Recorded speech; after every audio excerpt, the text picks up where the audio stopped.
आपको जितनी ही ग्लोरियस ये इंडस्ट्री बाहर से दिखती है, असल में अंदर से उतना ही डार्क है। Why Korea? Biar BTS Army. I remember like we would get in trouble if you like gained weight. They're like,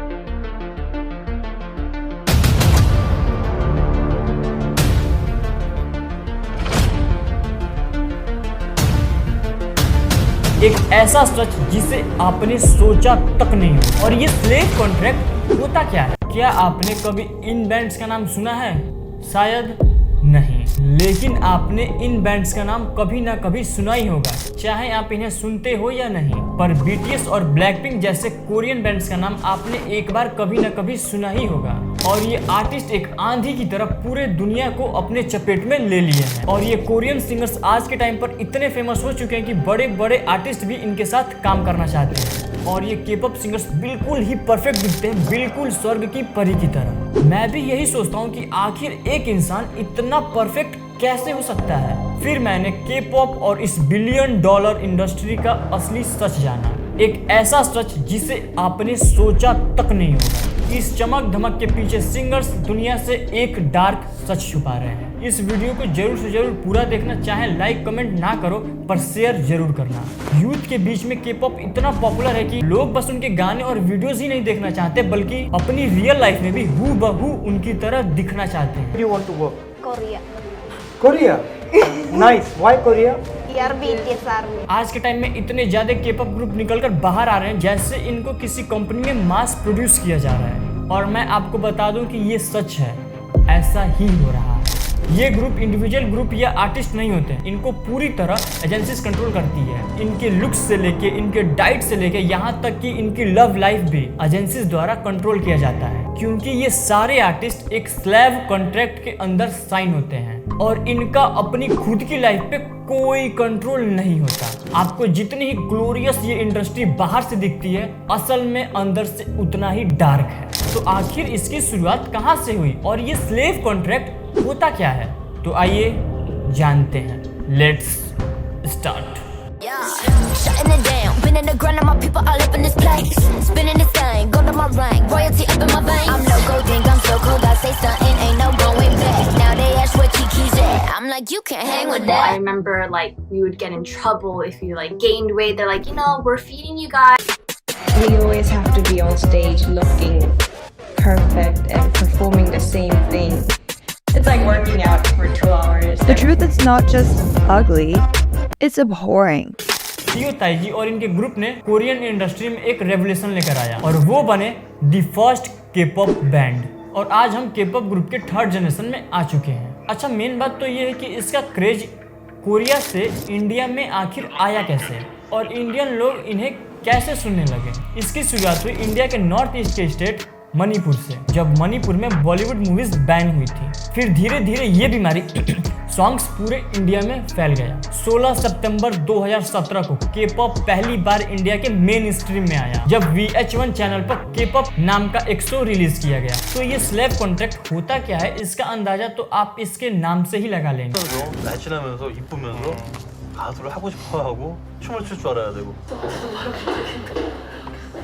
수근거렸고 뒷담화를 깎고 Korea के अंदर ऐसे हजारों एजेंसीज हैं जो अपने ट्रेनिंग के थ्रू लोगों को प्रिपेयर करते हैं। इनमें 3 सबसे बड़ी एजेंसीज हैं जिन्हें हम बिग 3 के नाम से जानते हैं। वो हैं SM एंटरटेनमेंट, YG एंटरटेनमेंट और JYP एंटरटेनमेंट। अब इन एजेंसीज का काम होता है के-पॉप आइडल को तैयार करना। ऑडिशन लेके पहले कुछ लोगों को शॉर्टलिस्ट किया जाता है, फिर उन्हें आगे ट्रेनिंग प्रोवाइड की जाती है। यहाँ इन्हें सब कुछ सिखाया जाता है, सिंगिंग, डांसिंग, एक्टिंग, यहाँ तक कि फेस पे एक फेक स्माइल भी मेंटेन करना। 세게 안 누른다 나 지금.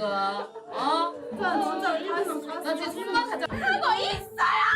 लेकिन यहाँ सिर्फ इन ट्रेनिंग से ही काम नहीं चलता, सबसे ज्यादा इम्पोर्टेंट तो लुक्स होता है। और इस इंडस्ट्री के लुक्स की डिफिनेशन तो सारी दुनिया से अलग ही है। उनके लिए ब्यूटी नेचुरल ब्यूटी होती ही नहीं है। के-पॉप इंडस्ट्री का एक नया बैंड जिसका नाम न्यू जीन्स है, इसकी एक मेंबर केवल 14 साल की ही है। और जिस तरीके से इन मेंबर्स को स्टाइल किया जाता है, आप इन्हें देखकर इनकी एक्चुअल एज सपने में भी नहीं बता पाएंगे। K-pop की दुनिया में ब्यूटी का मतलब एकदम sharp jaw line, small face और प्योर क्लीन फेस, पर हर इंसान तो ऐसा नहीं दिख सकता। तो अगर कोई ट्रेनी इन सब क्राइटेरिया को मैच नहीं कर पाता है तो क्या होगा? K-pop के अंदर प्लास्टिक सर्जरी बहुत ही कॉमन है और ये एजेंसीज ट्रेनिस को फोर्स करती हैं एक सर्टेन वे में दिखने के लिए। आपने भी एक चीज नोटिस किया होगा, आखिर ये K-pop आर्टिस्ट इतने फिट कैसे दिखते हैं, इतने परफेक्ट कैसे होते हैं? वो दिखने में भी एकदम स्लिम होते हैं क्योंकि K-pop इंडस्ट्री के फिटनेस के डेफिनेशन भी आउट ऑफ द वर्ल्ड है। मेरे और आपकी दुनिया में ओवरवेट का मतलब शायद कुछ और ही होता होगा, लेकिन K-pop की दुनिया में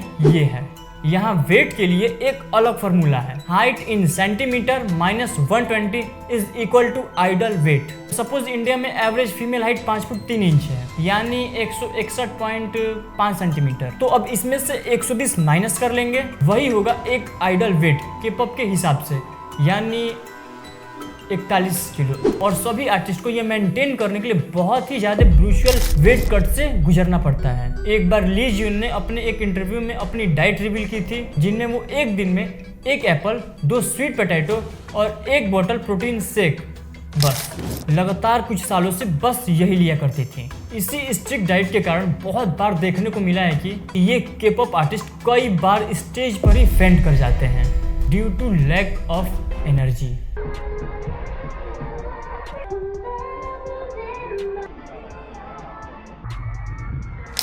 और इन एजेंसीज का एक स्ट्रिक्ट क्लॉज ये भी है, चाहे तुम्हें कुछ भी हो जाए, चाहे तुम अंदर से कुछ भी फील करो या फिर तुम कैसे भी हो, तुम्हें हर जगह अपने फेस पर एक स्माइल मेंटेन करनी जरूरी है। अब ये अंदर से कितने भी डिप्रेस्ड हो, चाहे तबीयत खराब हो, चाहे कुछ भी हो, इन्हें फेस पर एक स्माइल मेंटेन करना ही होगा, क्योंकि ये एजेंसीज के लिए इंसान से ज्यादा केवल एक प्रोडक्ट है। उनके इन कॉन्ट्रैक्ट्स में एक क्लॉज पहले से ये भी ऐड होता है कि कंपनी अपने बैंड के 80 से 90% तक रेवेन्यू कट अपने पास रख लेती है और बाकी के 10 या 20% पूरे ग्रुप में डिवाइड होता है। TVXQ के 5 लड़कों का बैंड, जिन्होंने ये रिवील किया कि उनकी एजेंसीज उन्हें बस केवल 5% का ही रेवेन्यू देती थी। इन आर्टिस्ट को कांस्टेंट प्लास्टिक सर्जरी से गुजरना पड़ता है क्योंकि K-pop फैंस इनके लुक्स को लेकर बहुत ही ज्यादा जजमेंटल होते हैं। वहाँ वो किसी भी अपने आर्टिस्ट के फेस पर मार्क्स या फिर साइन, यहाँ तक कि कोई एलर्जिक रिएक्शन भी नोटिस कर लेते हैं तो वो उन्हें सोशल मीडिया पर ट्रोल करना स्टार्ट कर देते हैं। और ऐसा पास्ट में कई बार हो चुका है। और यहाँ तक कि सोशल मीडिया पर ही नहीं, इवन स्टेज पे भी उन्हें उनके लुक्स के लिए बुली किया जाता है। और ब्यूटी की ये अजीब डेफिनेशन बनने के बाद